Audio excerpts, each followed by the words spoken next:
December মাসের প্রথম 20 দিন চাকরি বাকরির জন্য খুবই শুভ সময়। এরপরে 15 তারিখের পর থেকে বাকি যে সময়টা সেটা হচ্ছে বিজনেস ভাগ্যের জন্য যথেষ্ট ভালো। আর অনেকেই এই 15 তারিখের পরেই আস্তে আস্তে বিবাহের দিকে এগিয়ে যাবে। এখানে আমার মনে হয় যে যারা রিলেশনশিপে আছে তারা বিবাহের জন্য চেষ্টা করবে এই ডিসেম্বরের শেষের দিকে, এই সম্ভাবনাটা বেশি। আর যদি আপনাদের বিজনেসের কোনো সেক্টর থেকে থাকে তাহলে কিন্তু যথেষ্ট উন্নতি আছে। যদি অ্যারেঞ্জ ম্যারেজ হয় তাহলে এই বিবাহে যে লেনদেনটা হবে সেই লেনদেনটাই কিন্তু আপনারা অনেক বেশি লাভবান হবেন।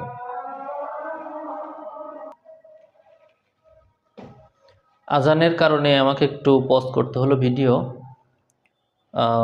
আচ্ছা, আলোচনায় ফিরে আসি।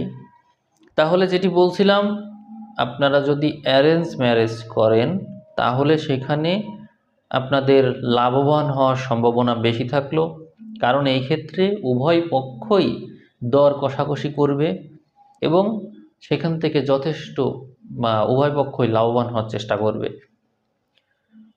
এবং এই ক্ষেত্রে অনেক বিষয়ের সংশ্লিষ্টতাও দেখা যায়, অর্থাৎ বিজ্ঞ লোকের সমাগম হবে এই ক্ষেত্রে এবং তাদের মাধ্যম দিয়ে বিষয়গুলো আলোচনা সাপেক্ষে অনেক কিছু মিটমাট করে নেওয়া যেতে পারে। যাদের সম্পর্ক ভেঙে যাচ্ছিল তারাও এই প্রসেসটা অবলম্বন করবে।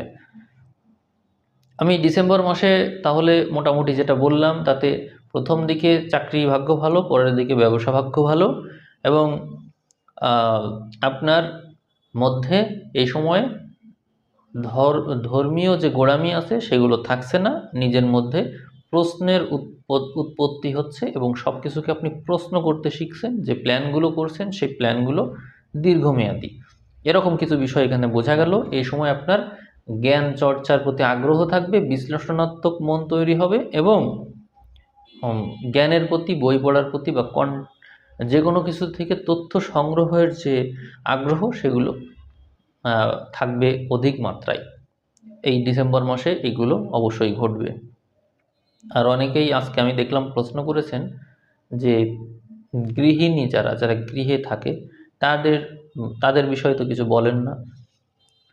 এখানে আমি বলবো যে আপনাদের মধ্যে সেবাধর্মী মনোভাব দেখা যাবে। 7 তারিখের পর থেকে আগস্ট মাস পর্যন্ত আপনারা সেবা যত্নের ক্ষেত্রে বিরাট অবদান রাখবেন। অর্থাৎ আপনাদের গৃহে অতিথি আগমন হলে সেই অতিথিকে